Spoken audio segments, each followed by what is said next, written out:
Wyverns and Weirdos Curse of Strahd is a horror-themed campaign, and as such contains dark themes, including descriptions of gore, violence, and other features intrinsic to the gothic horror genre.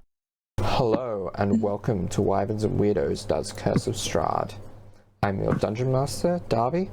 Joining me, as always, are Zoe, playing Sevia, Emily, playing Beatrice, Laura, playing Conrad, Mitch, playing Designation 42, Exley, and Johanna, playing Fall. Let's jump into it.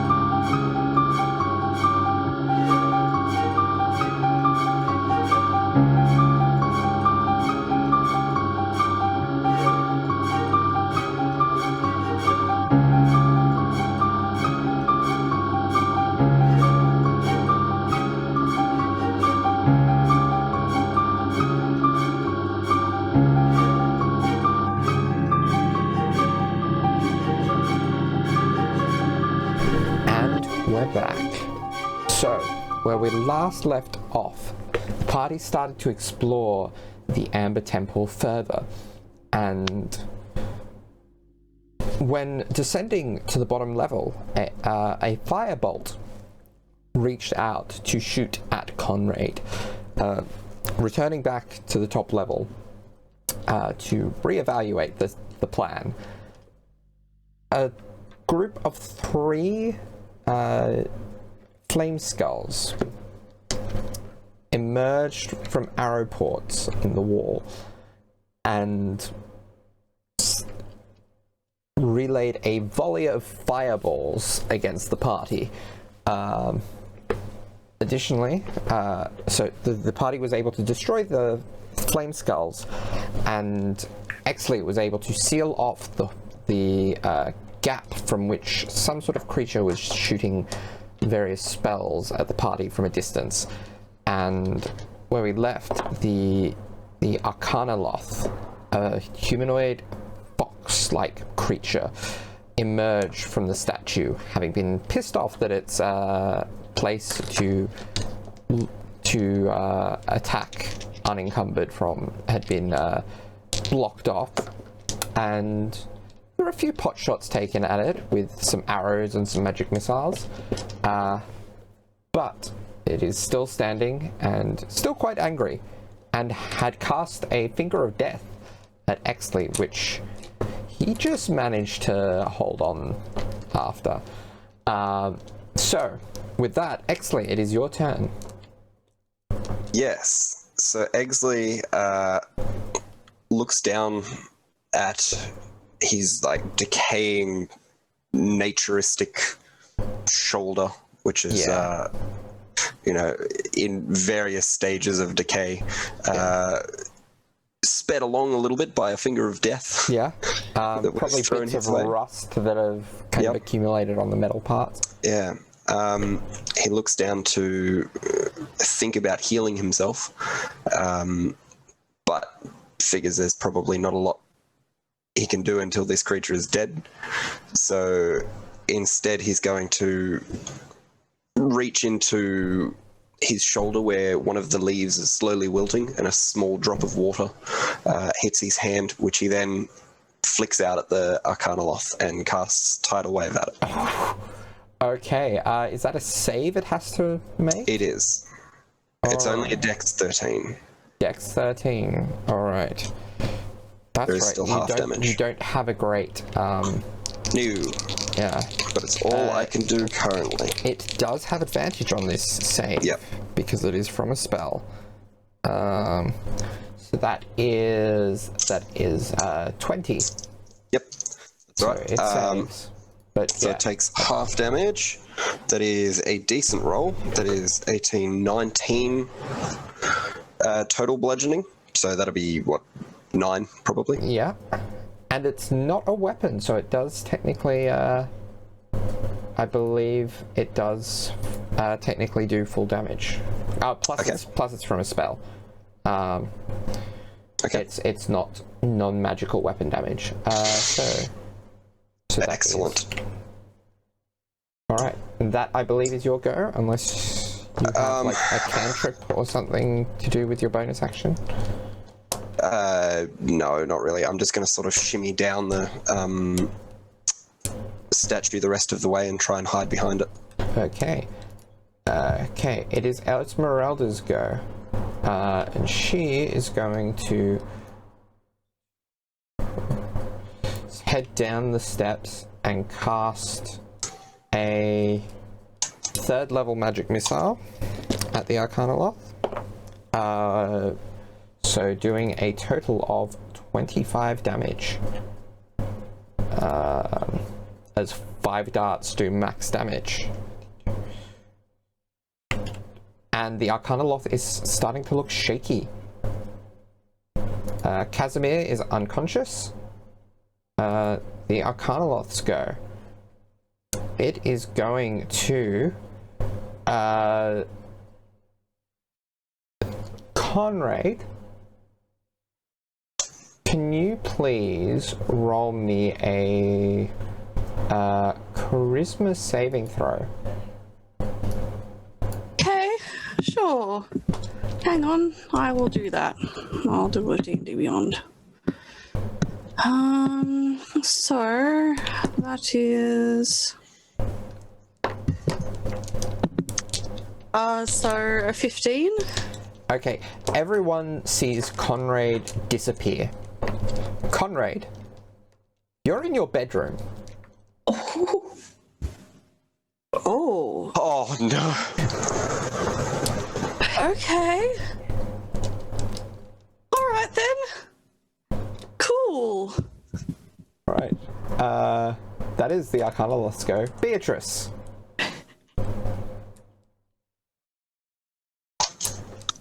Can't hear you, Emily. Beatrice is once again going to jump out from her hiding spot and just yell, "Hey, asshole! What's your problem?" And run up towards it. How far can I go? I believe 30 feet. Yeah, your speed is 30. You can move an extra 30 if you bonus action dash, and an extra 30 on top of that if you use your action to dash as well.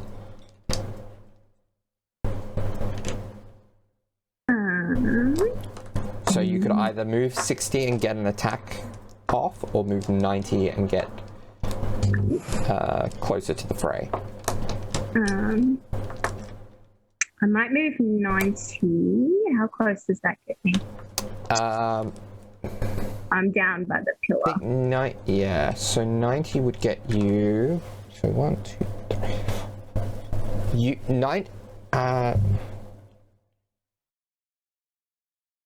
90 would get you to the Arcanoloth, if you so desired. Alright.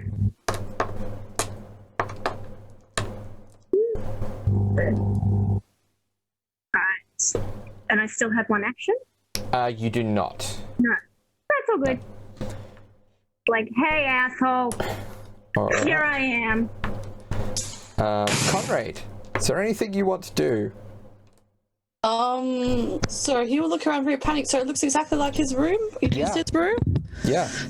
Cool. Has it changed much since he's last been there? Roll me Left in a hurry. Roll me an investigation check. Okay. So that's an 11 plus, so 14. 14. Doesn't appear to be anything out of place.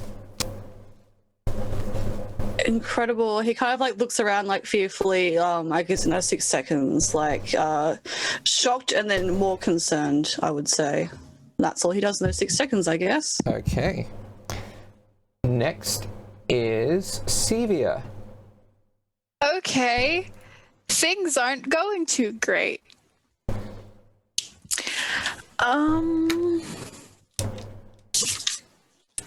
Okay, can I tell that this thing is looking shaky? If you pop your head out, yes. She does that because she's not smart. What level is it?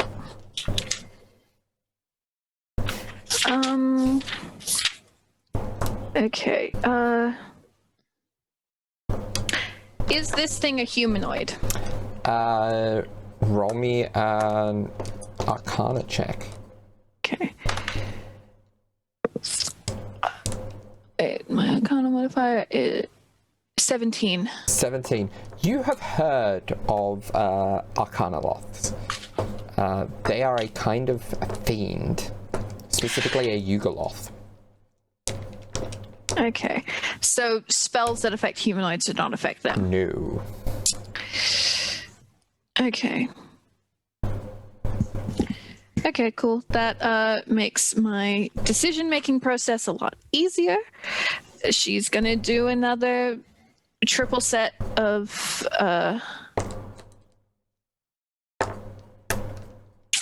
triple set of first level magic missiles. Okay. Roll damage, please. All 3 right at it. Yeah. Not as good. That's 2 points per bolt times 3, 6. Okay. It is going to cast Shield, which blocks magic missile. Rude. It's the one way magic missile can miss. But that's its reaction band. So, 4. Steve is, What is Sevia doing with bonus action? her bonus action was up. Okay. Yeah, so you see the magic missiles just get absorbed and dispersed on this arcane shield as it comes up. So fall. Can I use like 2 key points at once? Like stunning? Yeah. Okay, sure. So fall is going to run to the creature and to prepare to do a flurry of blows. Okay. Roll to hit. And they're just gonna be like, "Hey, why are you attacking us? We're not worth it." We're not worth it. And then roll a 22 to hit with the quarterstaff. Yeah, that will hit. So they would kind of just jab them in the solar plexus as they say this, and that's 9 damage. Okay. And this counts as magical for you. Yeah. All right. So 9 was it? Yep. All right. Next attack, or are you doing like a stunning strike or something? Yeah, I'd like to do a stunning strike. All right. What is the DC here? It's unfortunately a 14, but come on, get in that one. I rolled a 3. It is stunned. Yes. So all subsequent attacks until it is no longer stunned are an advantage. Excellent. Okay. It does have to roll a concentration check though. Okay. That's true. Alrighty. That is enough on that one. Alright, so unarmed strike. Yes. With advantage. Yep. So that is a 13 to hit. Yeah, that no, that will not hit. Okay. Alright, and then I believe I get one unarmed strike. Yes. If you're flurry of blowsing, you've still got 2 more attacks. 2 more attacks, yes, okay. Alright, so quarterstaff attack. Yeah.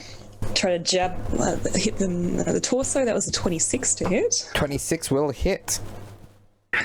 And that is 8 damage. 8 damage. Alright. And then I'll finish. Needs to make another saving throw. Yeah. That is a failure. Conrad reappears. Conrad, you are no longer in your room. Oh. You are back in the Amber Temple.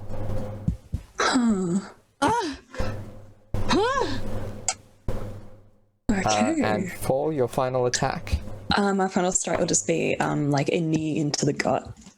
All right, roll to hit. So that is. Oh, okay. That was a 10 to hit. Don't forget you have. Is that with advantage? Oh, yeah, sorry, advantage.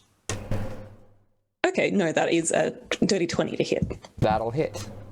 And that will be 9 damage. 9 damage. Nice. It is looking really shaky. Excellent. And it is Exley's go.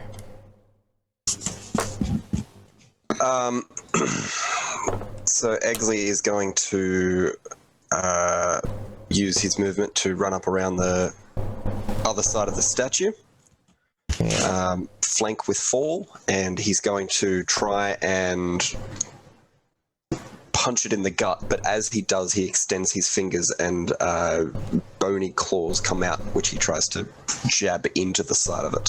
Alright, roll to hit with advantage.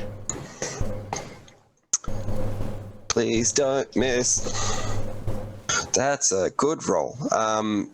Sort of. 17? Does that hit? 17 just hits. Oh, okay. So your shakiness kind of makes you a bit uncertain, but you just managed to Excellent. hit. Now, what kind of damage does this do? This is now no, this is acid damage. Okay. Don't worry about rolling because it is immune to acid damage. Oh. The highs and lows of college football. It is Esmeralda's go. She is going to see that you guys kind of have it sorted, and she's going to go to Casimir.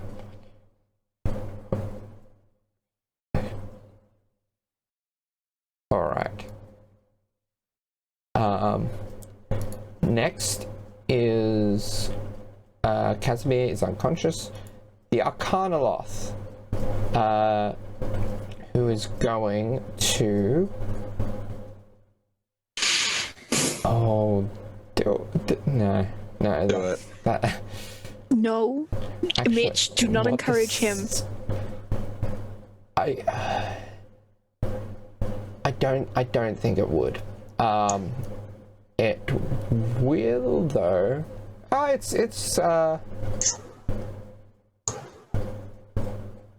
Oh, there we go. It is going to cast. It's going to cast Dimension Door on itself. And appear.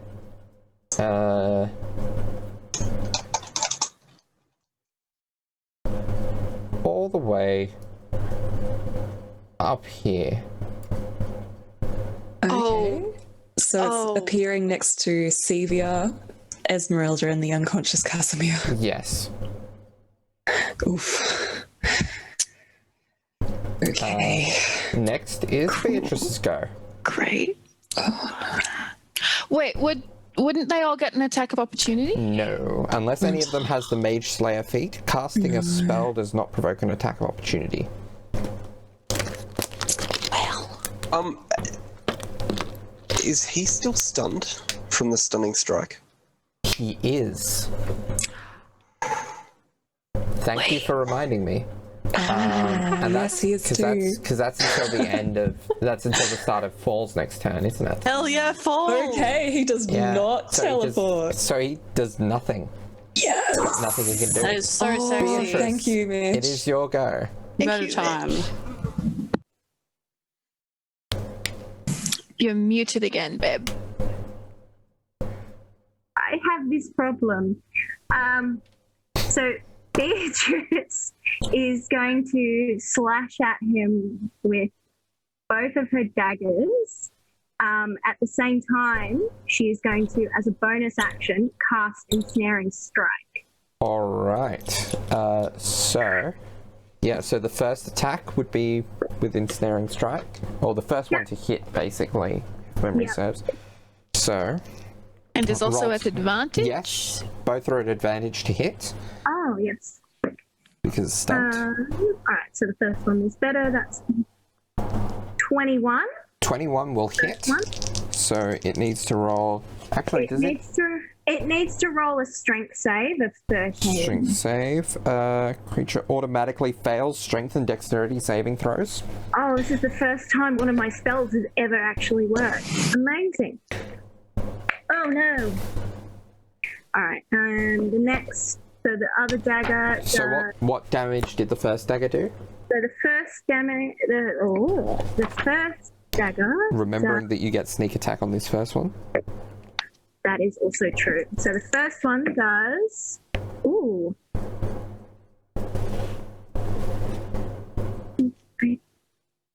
11. Yeah, Oh. 11. 11 will, 11. And so you stab it, and these vines come out and start to ensnare it, and you see the body go limp within the encasing vines before melting away into this black ichor. Hell yeah. And that's how you do it. And then she'll say some sort of dwarvish curse at it. All right.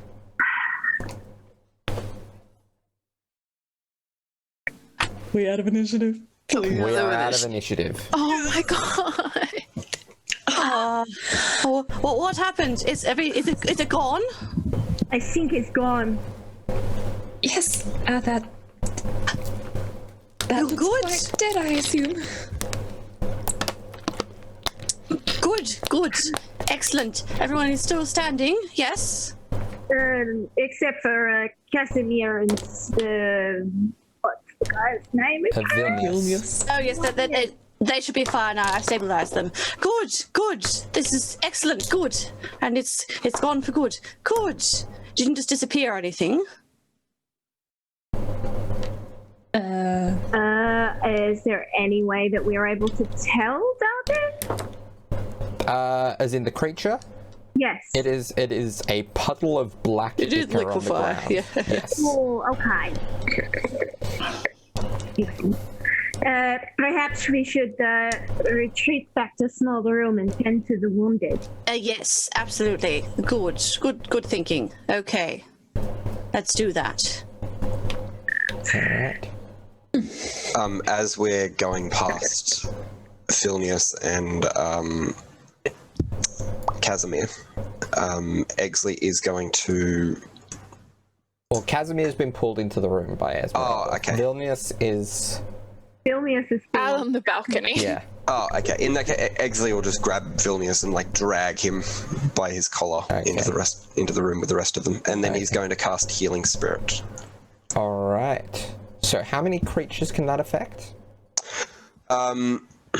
So essentially, I summon a semi-translucent elk which wanders into the room, and it can heal number of times equal to 1. I can do it 3 healing sessions, but I'm going to cast it twice.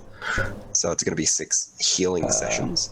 Till the spell ends, whenever you or a creature you can see moves into the spirit space for the first time on a turn, or starts its turn there, you can cause the spirit to restore 1d6 hit points to that creature. No action required. The spirit can't heal constructs or undead. The spirit can heal a number of times equal to... So you can do 3d6 Yes. to various people. Yes. You can but I'm choose how casting it that's- twice. Okay. Casting it twice, so I'll do So you 6. can choose who gets each of those d6. Yep. Absolutely. I don't know who's like almost dead. I'll give not Beatrice. 1 to Vilnius, 1 to Casimir, 2 to Sevia, and Fall's like not doing great. 7 down. 7 down or 7 total? Fall's fine. Oh, yeah, I just like 7, yeah. Fall and Beatrice are alright. Yeah. All right. As is Conrad by the looks of things. Yeah, he's okay. Okay, so 1 to the 2 NPCs, 2 to Sevia, 2 to Exley. Am I rolling or are you? You can roll for the NPCs, Sevia can roll for herself, and I will roll for myself. So I just have 2d6 that I immediately lose under my desk. All right. So Casimir is... Do I add your wisdom to that? I don't believe so. Okay. I think it's just, it's not good. So Casimir is on 5. Yeah, it's just the dice roll. 3. Sevia now has a grand total of 7 hit points. And Exley has 11. Oh, gosh. We did not do too well in that. Okay, well, And it's still quite early in the day, I think.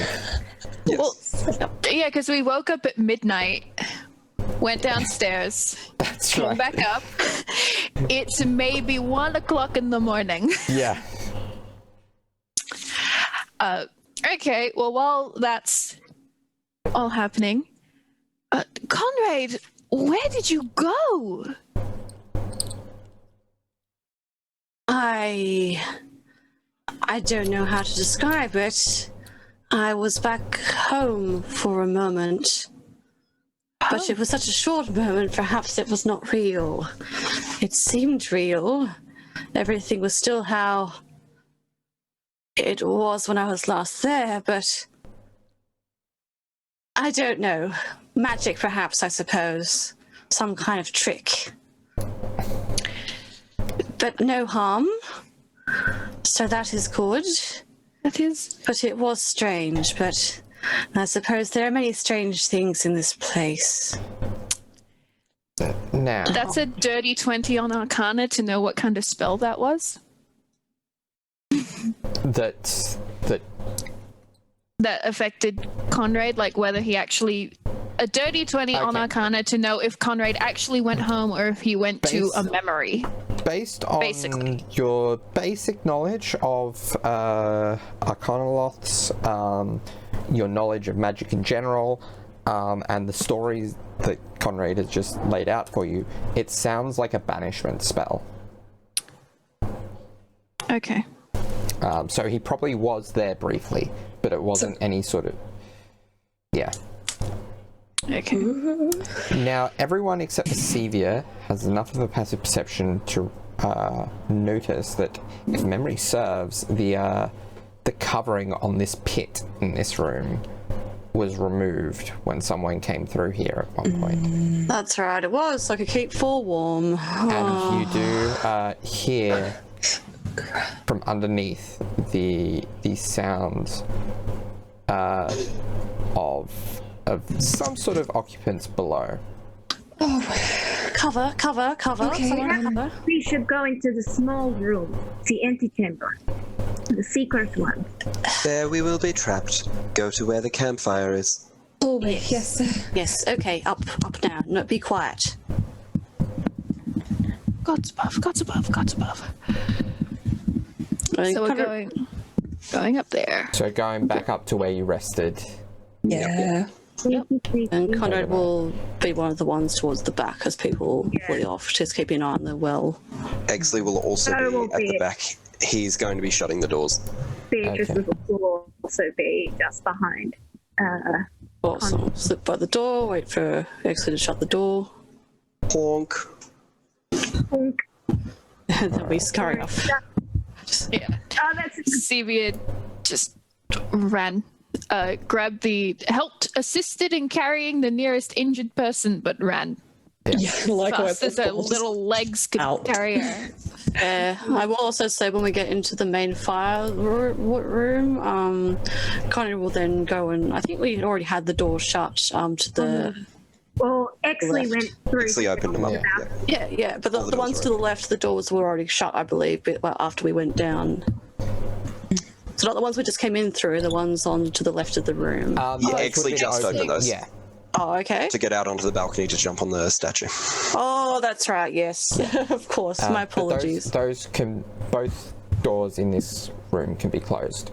Yeah. Yeah, Conrad's going to help shut them, but he's just going to kind of stand there, and just like look at the doorway quite intently So, while the rest of us rest. yeah, so I take it you're taking a short rest collectively. Yes. Alright. Please, Yeah. God. Exley is sitting with his back on the west door as well, like he was before. Okay. Beatrice is going to walk up to Sevia and cast Cure Wounds at a second level. How many wounds do you cure? That's 2d8 plus 2. Do you want to roll those, or do you want me to roll? I will roll. If so many dice. +2? Plus 2. That's 13 points of healing. And I'm also going to expend a couple of hit dice. Yeah, expend a hit dice. Okay. So, everyone let me know what the total is. I'm up to 42 out of 45. Alright. Guess I'll use one more hit die.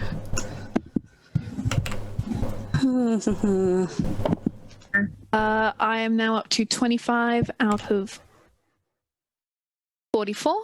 Alright. And I'm claiming back a spell slot at second level. Okay. You can reclaim up to 3 levels of spells, so you can get, because you've used Mage Armor, you can take back a first level spell slot.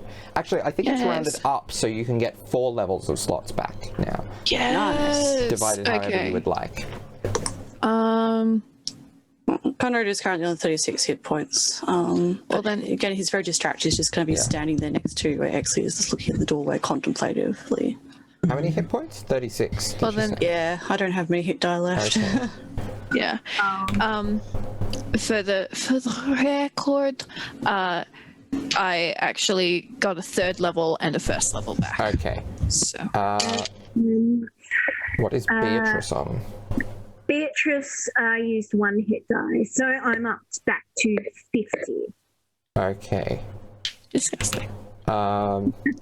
Full, did you use any hit dice? I used 1 hit die, yeah. Are you back on full, or do you still have... I'm on 42 out of 45, 42. yeah. Yeah. So, Alright, and Exley, how many hit dice did you use? I used more than half, so next long rest I won't be able to recover them all. I'm on 45. Alright, so... Alright. So... unless there's anything people want to do with their short rest, the hour passes without incident. Exley does want to look over at Conrad for probably a good 10 minutes, just sort of staring in the general direction of Conrad, eyeing up the door. And I think Conrad is next to Exley. Yeah, he's been staying to his left, I guess, just looking very intently at the doorway. Yeah. Can Exley get a rough idea on what Conrad's looking at beyond the door? It's probably hard to tell. Like, I don't think even an insight could really guide that. Okay. Yeah. In that case, Exley will just assume it is what he thinks it is, and he will look over at Conrad and go, "Maybe not now. Might not be a good idea yet. Yes. See what you have first." Yes, you're right. You're right, of course. You understand. I see. You feel it too, yes? I don't feel much. What do you feel? I feel some kind of presence that was not here before. And some sort of calling. But there's sort of an energy, a strength everywhere here. That's what I feel anyway. And the voices, well, it is not the place to talk of it. You are correct, though. This is not the best time to... Yes, later. Patience is good.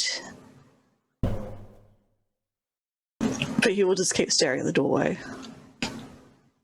Exley will cock his head a little bit more and will then go back to looking blankly straight ahead. How is Vilnius looking? He's back above half. He's okay, bit beaten up. But he's like, I'm assuming just sitting in a corner looking alive. Yeah. Sevia is going to wander her newly singed little self over to him, and on the way is going to just kind of, as she's walking past Beatrice, she's going to like tap her on the back of the hand, just with like a finger, just kind of get her attention and maybe just jerk her head a bit as if like, come with me. Beatrice will nod and get up and follow Cedia. Oh, she was sitting down. Okay. Yeah, she probably just tapped her shoulder or something. Then she's going to walk over to Vilnius and just crouch down to eye level and be like, I'm sorry about your little friend. I will get him back at some point. Yes, that is a thing with fiends, isn't it? It is a thing with familiars. Ah. But see, Vilnius, I'm not sure you've been entirely honest with us about your intentions and what your master's intentions were. I have not deceived you. Why was your master here? Power. Knowledge. Just that? Surely he's told you more.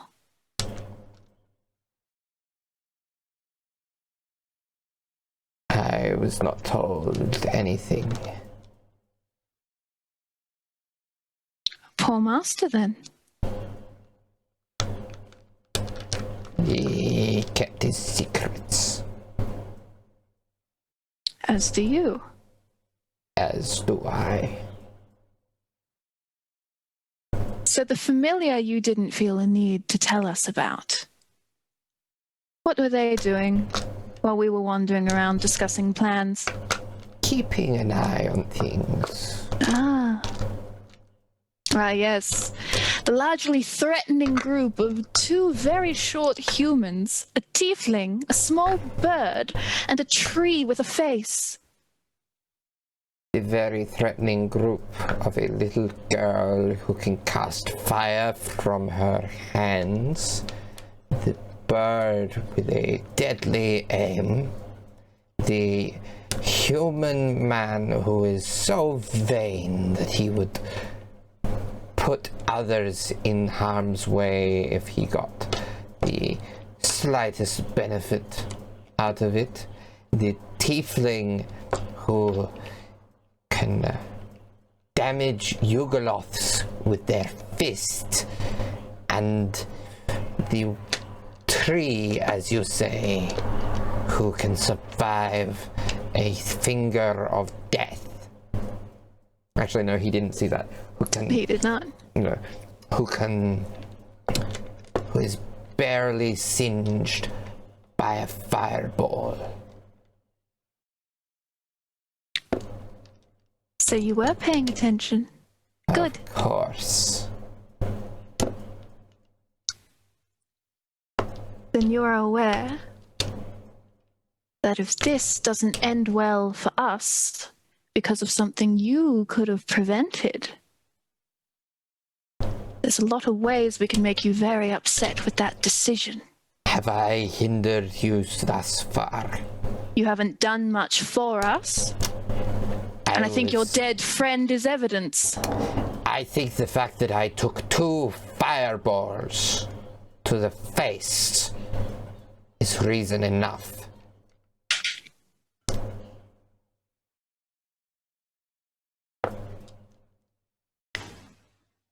And you are not the only one, sir. So, your little friend, what did they tell you about us? They gleaned nothing new that I had not. But they can understand things we can't, languages we can't. Does not mean that they gathered anything of interest, that is, or otherwise. No, but that does mean that while Exley was stopping you from getting your little hands on those sarcophaguses downstairs, you had someone else who could ask them questions for you.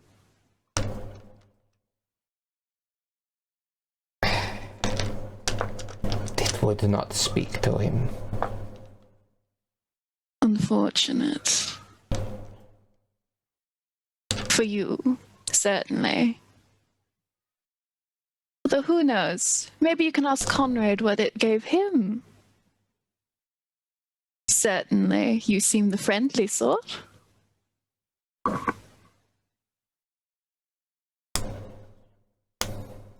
He just stares intensely at you. I'll see you on the left side of the building then. She gets up, she walks away, and she's going to turn to Beatrice and she's going to be, did I do a good job? Was that good?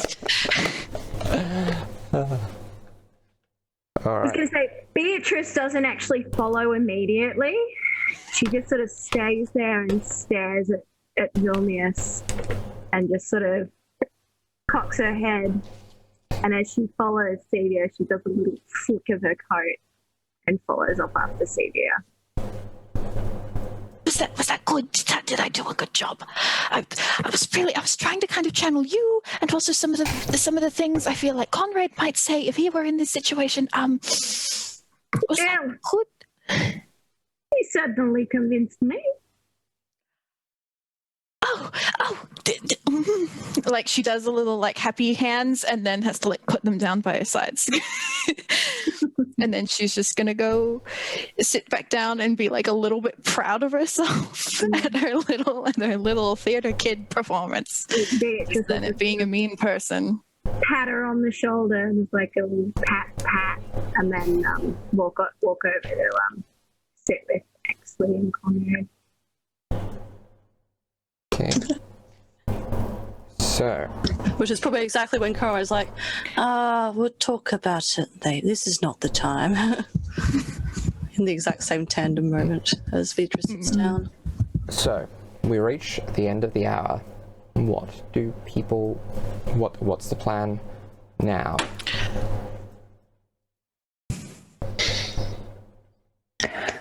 I look towards the captain. Yeah, likewise. Paul's like, Conrad, what would you suggest? We really don't seem to be making much headway without getting attacked. Yes, well, we have made some progress. Unfortunately, that was hindered immensely by everything that happened there. Exley, Yes. was there anything in the brief moment with the statue, was there anything else that could be seen with the creature? Did I notice anything, specifically a doorway behind the statue? Because I think I mentioned wanting to look for that before. Anything exciting while I was you would there? have noticed that there was... roll me a perception check. 20, dirty. Okay, yeah, you would have noticed there was a secret door built into the... not only the back of the statue, but also into the wall opposite. Oh. I don't know what to do with that information now that I have it. That's exciting. Maybe mention it and somebody else might have an idea. Well, that might be a better idea, yeah. I was just going to keep it.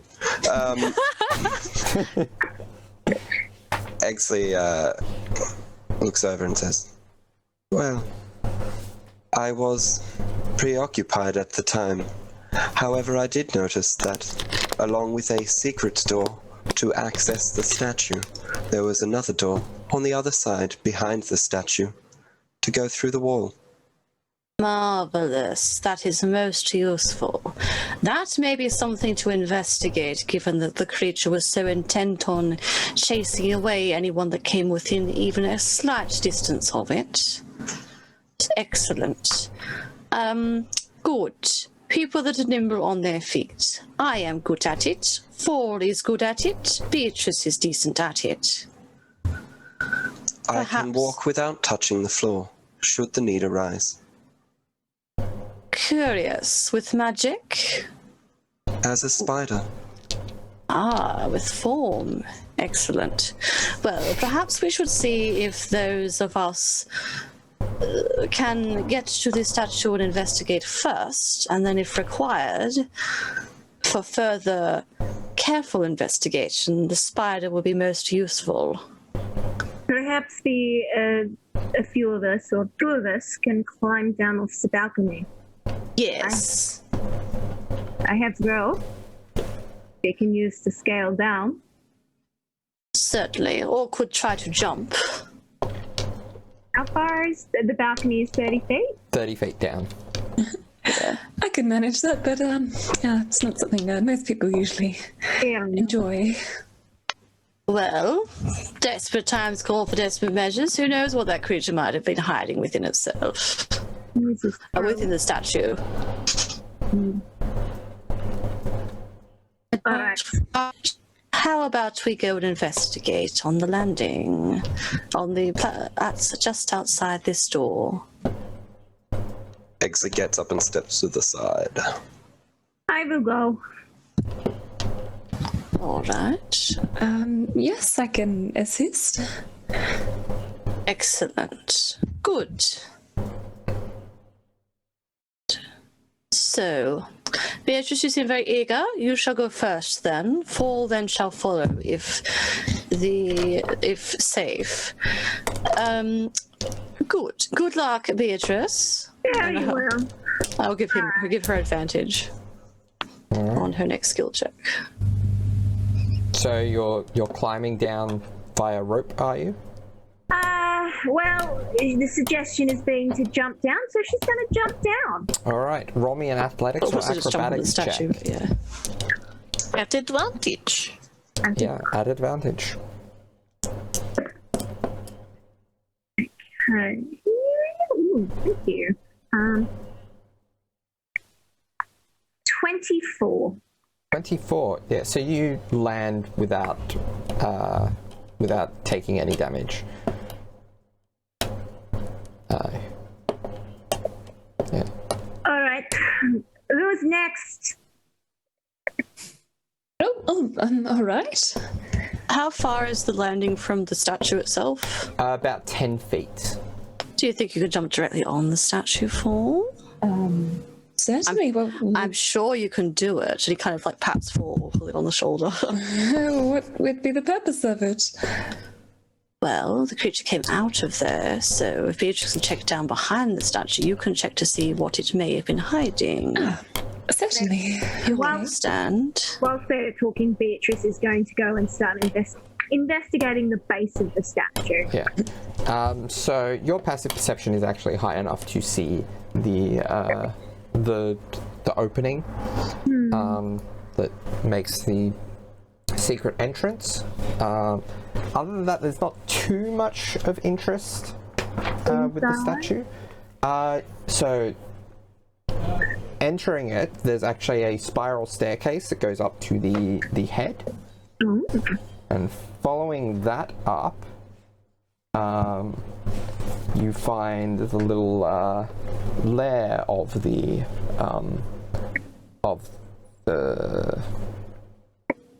Arcanoloth. Has it left anything behind? Does it have So, Would Fall be there at the same time by this point? yeah, probably just behind. I'm assuming that they made it, because if they jumped yeah. directly to the front Yeah.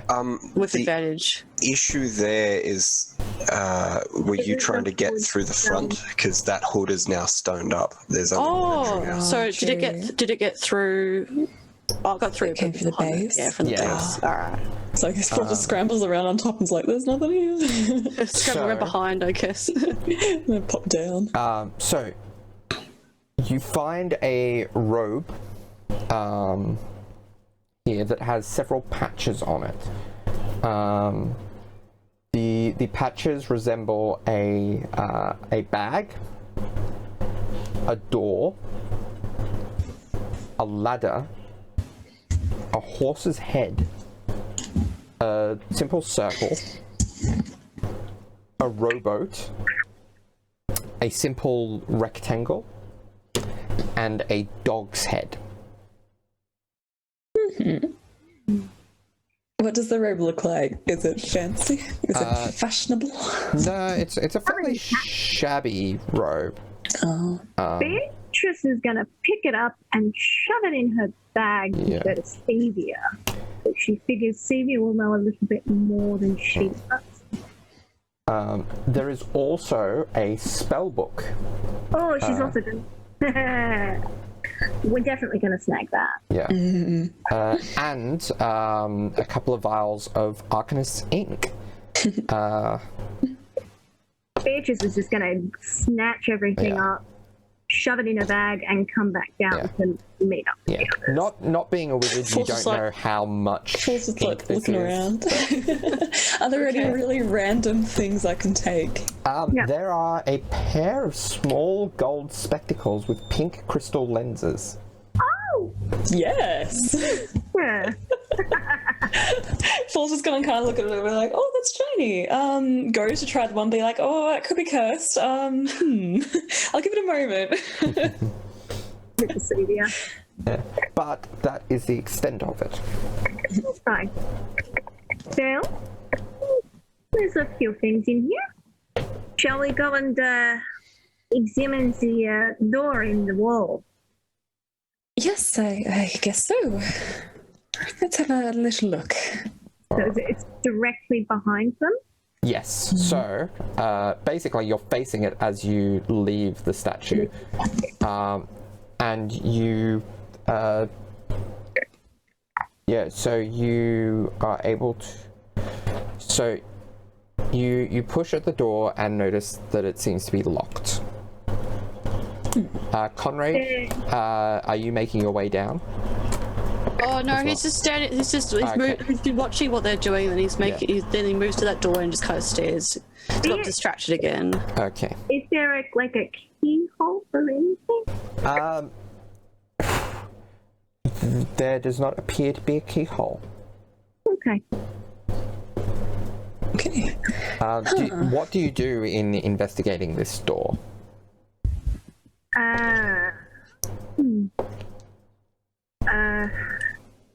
Beatrice is probably gonna have a look and feel around like the edges of the door.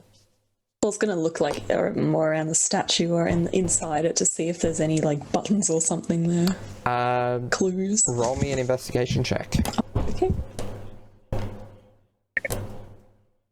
Love a +0. Okay, that was a natural 20. Okay, so you do a very thorough sweep of this alcove, and there is nothing here. Do I get the vibes of the personality of the person that lived there? Not really. Juicy details. You do see there is a scroll, like a little sheet of parchment with a single word on it. And that word is knock in Infernal. Because I believe you know Infernal, I don't you? do know Infernal. Excellent. Oh, that's weird. Beatrice, this could be a clue. No, what is it? Or I don't know, it's just a very weird thing to write down. It says knock. So maybe we knock the door, or it's some kind of, I don't know, acronym or something that they wrote down. Knock. So we're supposed to knock on the door. Perhaps we should wait. Maybe we should make our way back up to the others. Yes, if we're knocking so that someone else can hear it, that's not the best. Yes, let's go tell the others.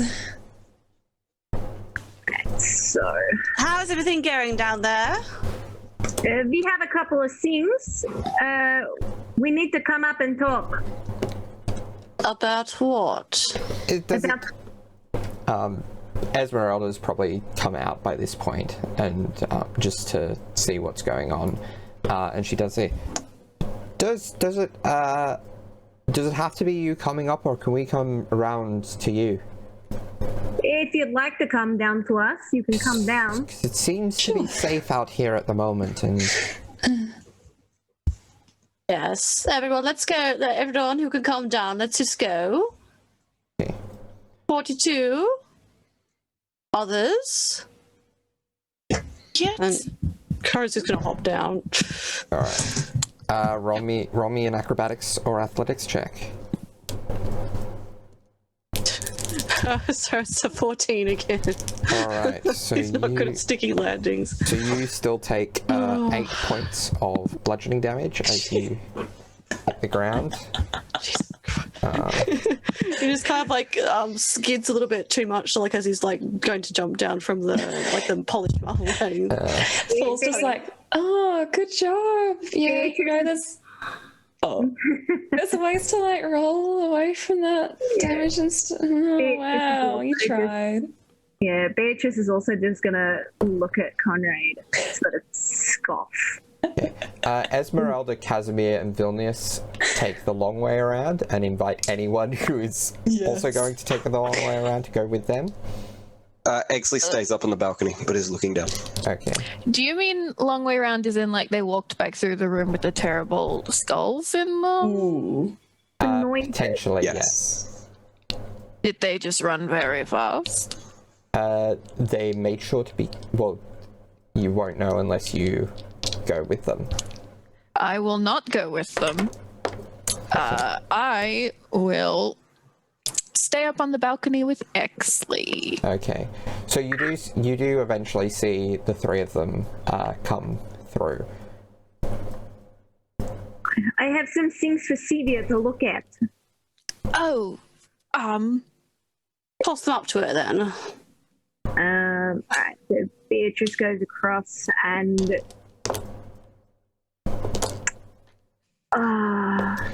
Remember, this is 30 feet up.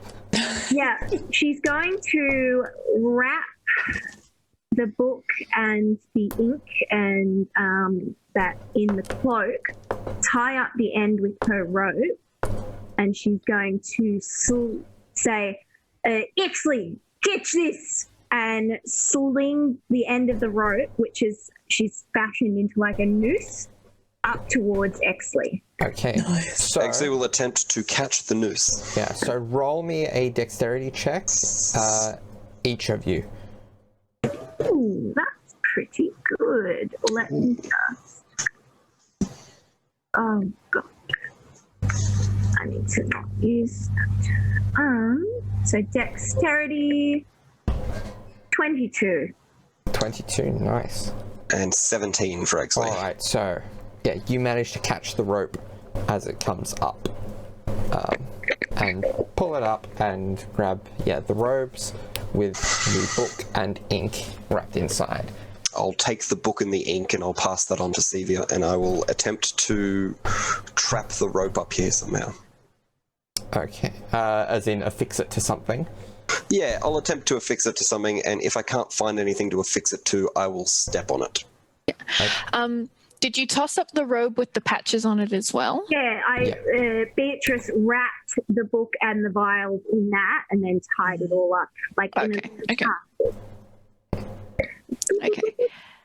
Did Exley give her the robe, or did he just... Oh yeah, Exley gave you everything except for the rope. And The he's rope. now... Oh, yes, okay, I also. misheard. That was my ears. I apologize. Thank you. I will endeavor to do my best to sort this out. Okay, so the first thing you notice, there is definitely a magical vibe to the robe. Oh, vibe check.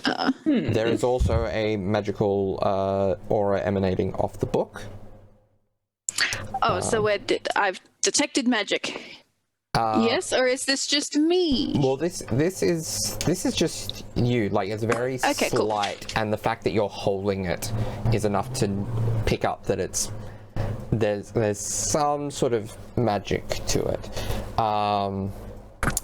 And like you study magic. Like if something's point blank range, and you're holding it and you're looking at it, you can kind of see the sort of markings. Okay. Yeah. Okay.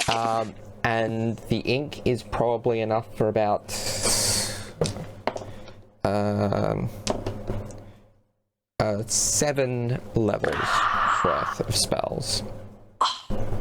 That's the sound I love to hear. You're getting all them gifts. You're welcome. Thank you. That means I now have an equivalent 16 levels worth of ink. Yeah. There is not anywhere, Exley, for you to affix the rope, unfortunately. That is okay. I will sit on it on the edge. Actually, it's 50 feet of rope, isn't it? Yes. You could probably affix it to the door in some way. I will attempt that then. Okay. Okay. Sevia's... Roll me a dexterity check, then. Yes, Sevia. While that's happening, Sevia is going to be... do you need these back urgently, or would you like me to spend some time actively looking these over? I suggest you look them over. Okay, you won't need me to do anything? Not as yet. Okay. Okay. And she's gonna toddle over to I guess just over near the door, just so she's not near the edge. She's gonna like sit with her back against it, and she's gonna lay everything out, and she's going to detect magic. Take the 10 minutes So to do everything. which are you working on? Can I only do it on one thing at a time? One thing at a time with Identify. Really? Detect magic is everything you can see. Identify is one per casting. Do I even have Identify? You would have it in your... If you've got it in your book, you can cast... Yeah, you have it in your book, so you can cast it ritually. Oh, I do! I completely forgot what spells. Oh, there's no point casting Detect Magic because that doesn't tell me anything. I'm gonna... It tells Yes, you the type of magic. True. But I might as well take 22 minutes and identify both things. Okay. While everyone else goes off and has little adventures and probably all dies, I will be sitting here looking at a little outfit and a little book. Okay. So, yeah, so downstairs, what are people doing? Oh, actually, your... It's 16. 16. Okay, seems fairly sturdy. We shall see. Yeah, and you see Sevia is going through the process of casting a spell. And Exley will move back over to the edge of the balcony and await instructions. Meanwhile, downstairs, what are people doing? Report, what else did you find? Or are the merely items for Sevia? Paul found something. Yes, we found a door that we don't appear to be able to open, but I saw a random note that has a knock written in it in Infernal, so that could be a clue to the door, or it could be something very weird and random. Well, is it the one finding out, isn't there? Exactly. Thought we should probably be together when we see what's waiting in ambush. Well, Exley, prepare yourself. Of course. Sevia, do whatever it is you're doing up there. Everyone else, prepare. And Corey raises his fist. Okay. Demonstrate the knock for me, please. Oh no, okay. A sequence. Nothing happens. Interesting. Well, and he puts his ear up next to the door. I don't hear anything. It doesn't sound like anything's moving. So the note only says knock, yes? Yes, that's right. I guess I could have a better look around. It might not be related to this at all. Beatrice has pulled out her bow and has an arrow knocked and ready to go. Nothing happens. It was the spelling of knock that is K-N-O-K, wasn't it? Yes. Nice. Although, interestingly, it does seem to be misspelled. Okay. There is an additional K at the end. Can I have a look at that for? Certainly. It's Infernal. Here you go. Do you read Infernal, Conrad? I do. Okay. So he looks he's raises his eyebrows and okay. Alright. So roll me an investigation check, please. So I rolled a 14 plus 3, so a 17. 17. Okay, so it's an interesting thing here. So it is written in Infernal, but there's also an element of Thieves' Cant to it.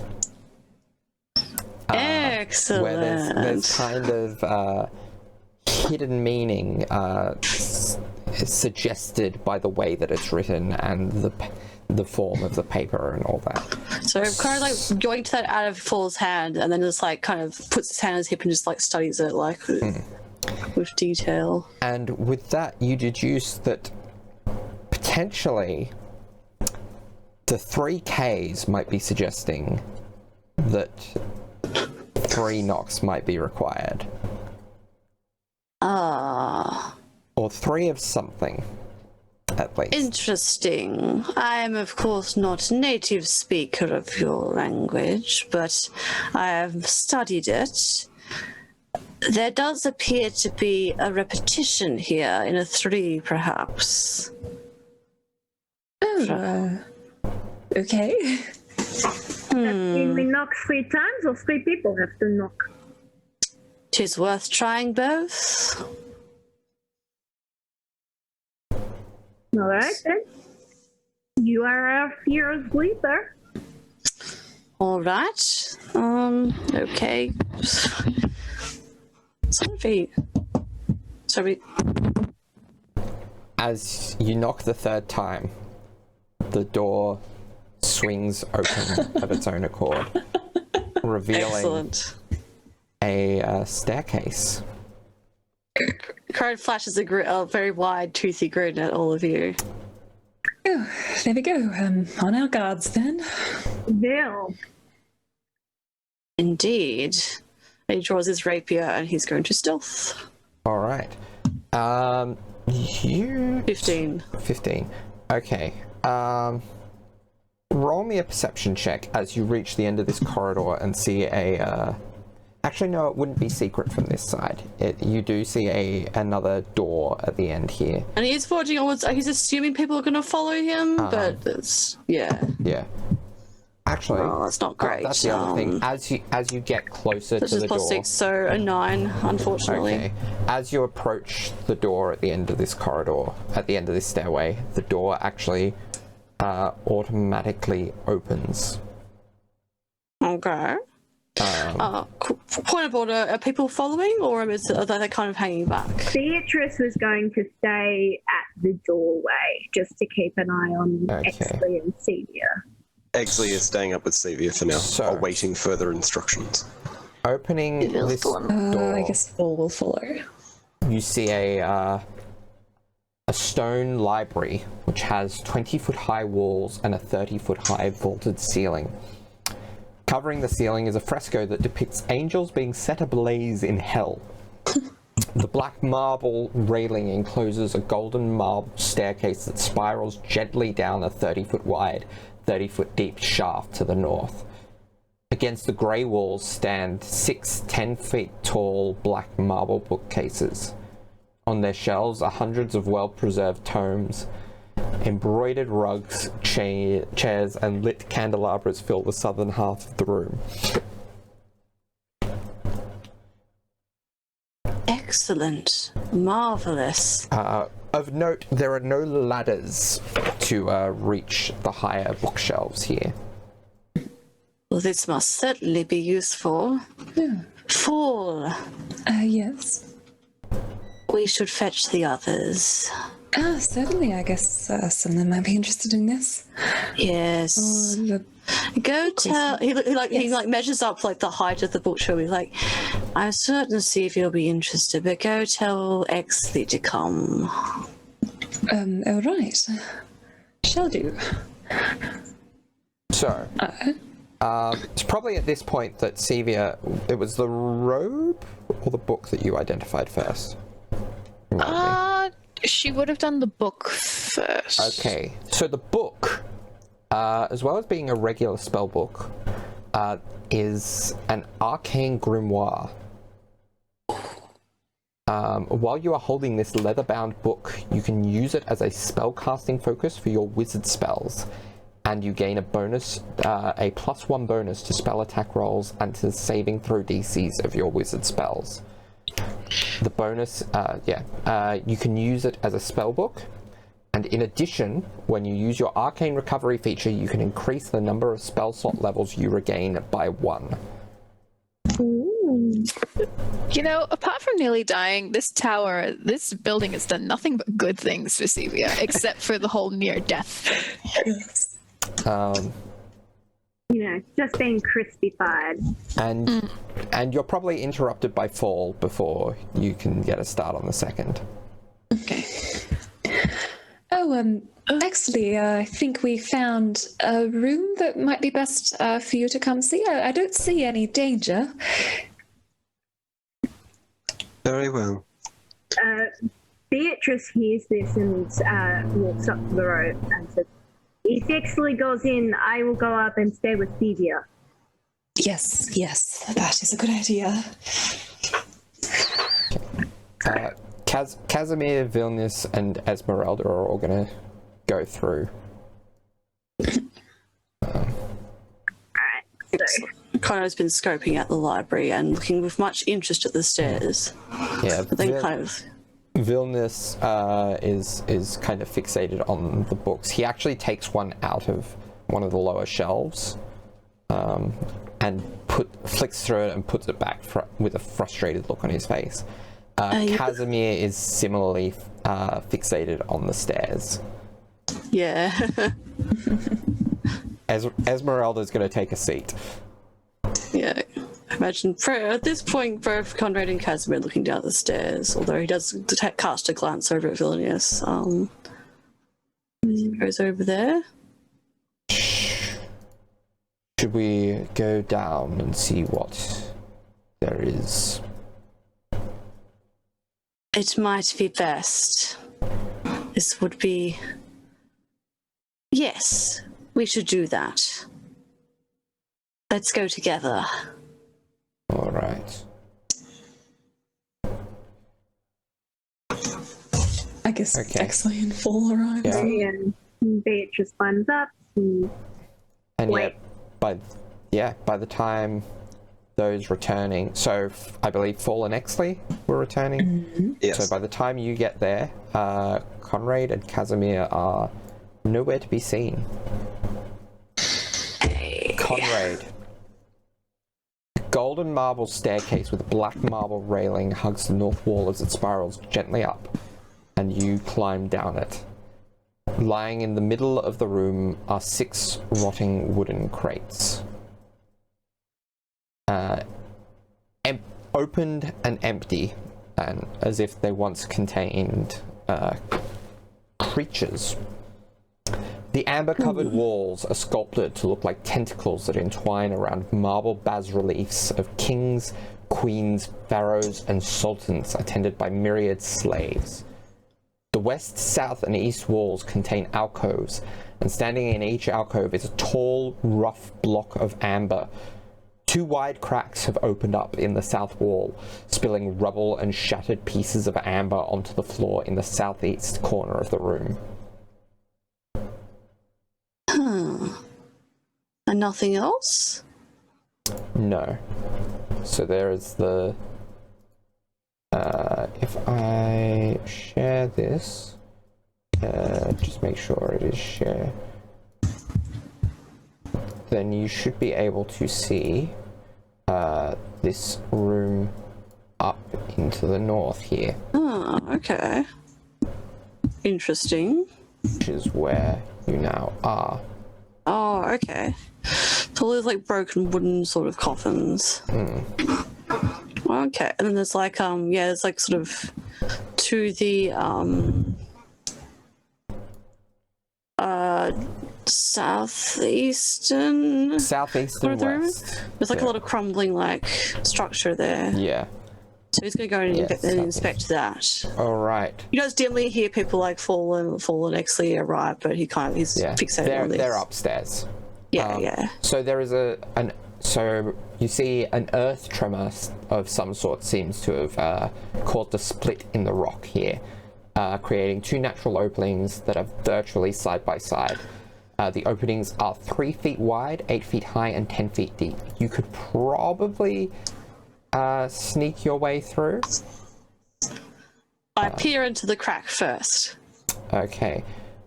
You see... you see through this crack some piles of treasure to the far wall of a room here. Of bits. Treasure. Various treasure. There appears to be things in here. I'm not certain about any caskets, however. He says to Casimir. Casimir doesn't respond. He turns to look at Casimir. Is he there? He is. He has his hand upon the eastern sarcophagus. Oh, so these are wooden ones, but they're not. So there's the wooden ones in the center, but there's the amber ones at each of these alcoves. Sorry, my brain just faded through it. He's like, He looks very with interest in him. They're like, that's right. And he like goes to move towards Casimir and then just kind of pauses, and then he's going to look turn to the southernmost one, I suppose, and touch that one. Okay.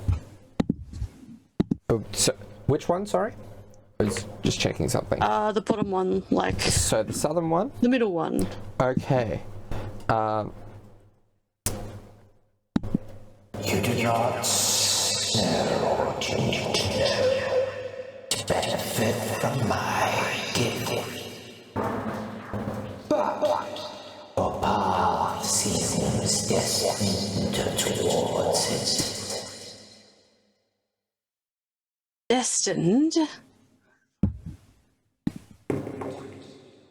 Destined, you say? It all comes down to the path you take.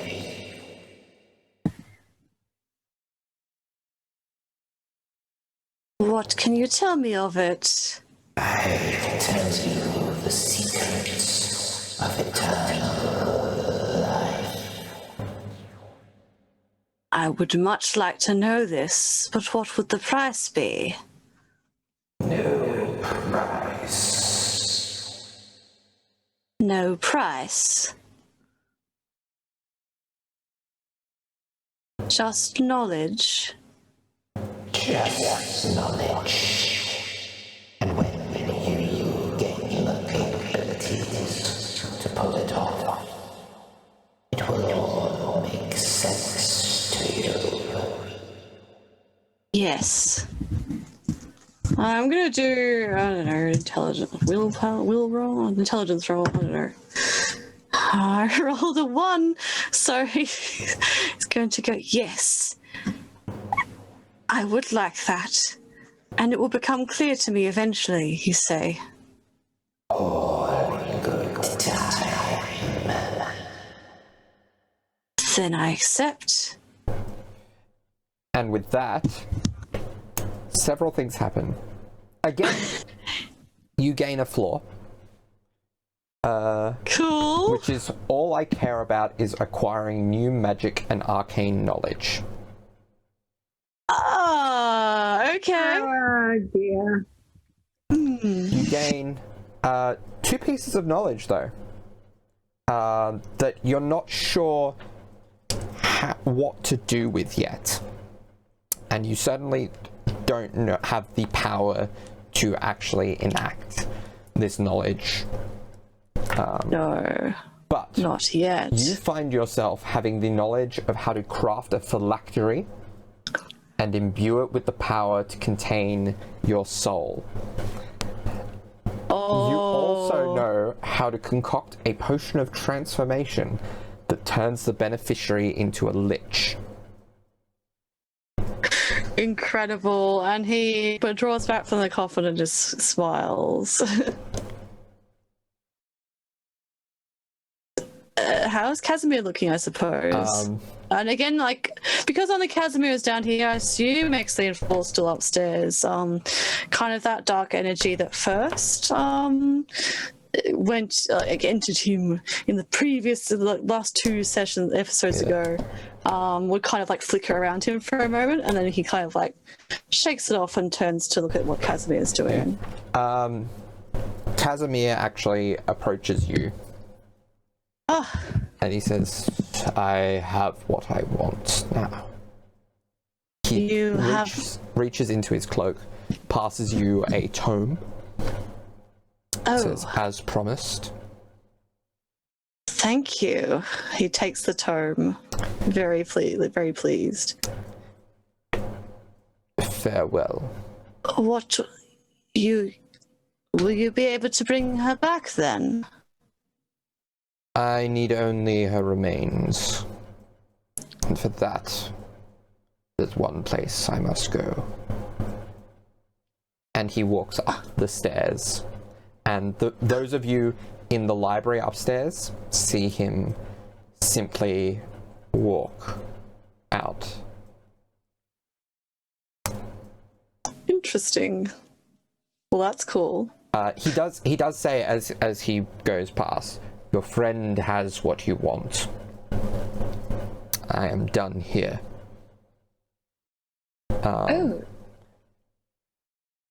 Thank you for your business. And he will look at the library. Okay. Sevia and Beatrice. Sevia, you're probably reaching the end. You've probably finished casting this spell at this point. So this is a robe of useful items.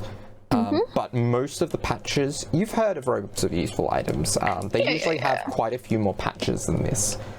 But there's still some patches, including one that... So, the patches represent a bag of 100 gold, an iron door, a wooden ladder, a riding horse.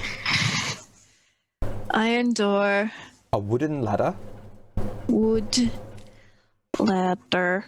A Riding horse. That's very useful. A pit.